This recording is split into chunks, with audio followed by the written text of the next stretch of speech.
This awesome hammer, the Berserker Gauntlet Greathammer, can be made after completing an achievement you may already have from Living World Season 1. In the Living World Season 1 you will find the Flame and Frost Mastery achievement.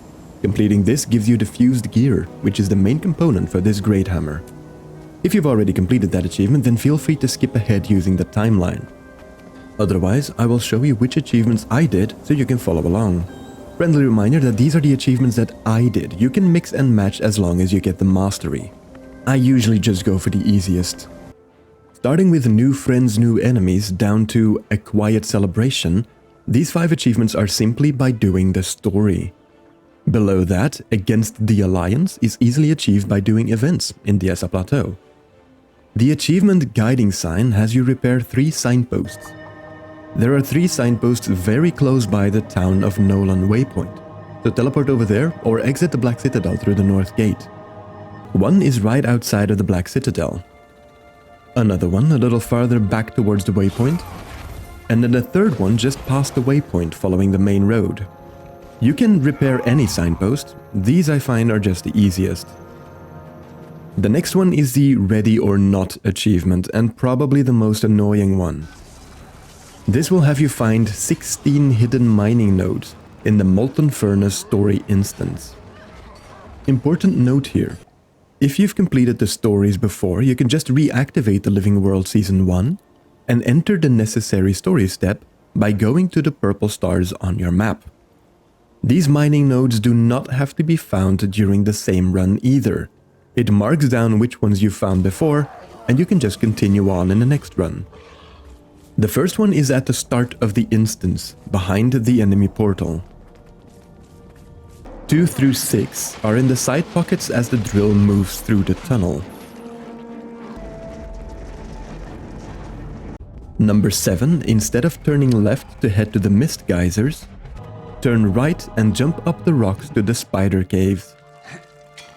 8, from ore node 7, jump along the raised ledges. This node is hidden behind some spider webs. The next one is found after the mist geysers, jumping up on the mushrooms to your left and going back. Jump through the geyser wall to get to the node. Now after the mist geysers, hug the wall to the left. The ore is on a rectangular ledge that can be seen if the camera is rotated to look down. Get as close to the wall as you can and carefully step off the upper ledge. You should land next to the ore. After mining, jump your way through the lava to reach the exit point near the entry to the thermal core. For the next one, you'll have to run back a little bit, up the slope using your minimap to see the mining node. It'll be behind some lava. Just hug the wall on your right and jump into the lava. Make another jump in the lava and then jump up to the node. You will not be able to jump back up this way. Make your way as much as possible outside of the lava to the low stones you used to exit before. The next one is behind the big antenna after the thermal core boss. Go up the ramp towards the next rooms, but turn right and jump onto what's left of the antenna. The mining node is right behind it. Starting from this point, the next achievement, Molten Memorial, can also be started, so I'll edit in the 3 locations you need to keep an eye on for that one. Just make sure that you don't start the final phase for this instance before you've collected 15 of the 16 hidden ores, and you've collected all 3 of the memorials for the Molten Memorial. The final phase is the placing of the bombs, so if you come to this point and are still missing some, retrace your steps a bit. If this video is helpful so far, make sure to poke that like button. The Molten Memorial is the next achievement, and this one requires you to find 3 items left by victims of Scarlet's Crusade for their friends or relatives. All 3 of them are also found in the Molten Furnace instance.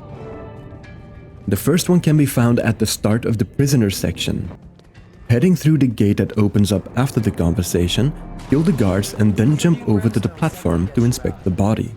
Now near the second set of prisoners is your next mining node. Jump up the boulder and the ore is between the 2 sets of crystals on the top. After the third set of prisoners, once you reach the end of that ramp, turn right and walk under it to mine the ore. It is the ramp immediately before the waterfall of molten ore. The crude drawing for Molten Memorial can be found on the body underneath a grated walkway, right before the room with the rock crushers. After the last set of prisoners, the node is inside the caged-off area with active rock crushers. Stay as close to the wall as possible to avoid being crushed. Now the last item for Molten Memorial, the Thorn Letter, is found on the body of a Norn near the end of the prisoner's section, lying on a ramp. Walk up the ramp and just before the first fence, turn right and go down the short ledge to reach the body. If you found all 3 of the Molten Memorial items and 15 of the 16 hidden mining nodes, you can continue to the final phase of the Molten Furnace instance.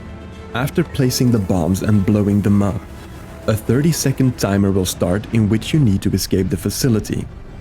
On your way out, after passing fire piping vents, jump left onto a ledge and follow it to reach the last node. Now exiting the story instance, it's time to go turn in your items for the Molten Memorial. The crumpled pages need to be taken to Sten Veil Shredder in the ruins of Rin, right over here. The Torn Letter to Ingvald in the Wolf Lodge at Holbrak.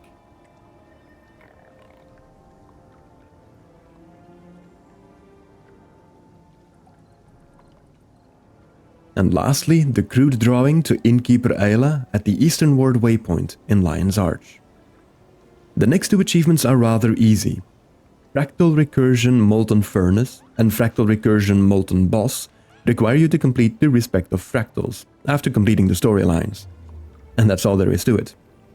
One more achievement remains, and that is the Against the Alliance 2, which is just a repeat of the first one. You'll just have to do a bit more this time.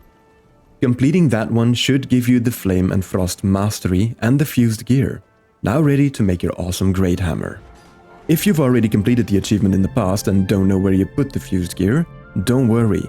You can buy the gear and the items for the other Living World Season 1 weapons from Saratok. Saratok can be found in the Hooligan's Route, found right here in Lion's Arch. With the Fused Gear, you're going to want to craft or buy the other required items. The full list is the Fused Gear, 5 large Ancient Haft, 5 Orichalcum Hammer Heads, 10 Mystic Coins. Once you have these items, head on over to the Mystic Forge, plop them in, and you have yourself an awesome new Greathammer.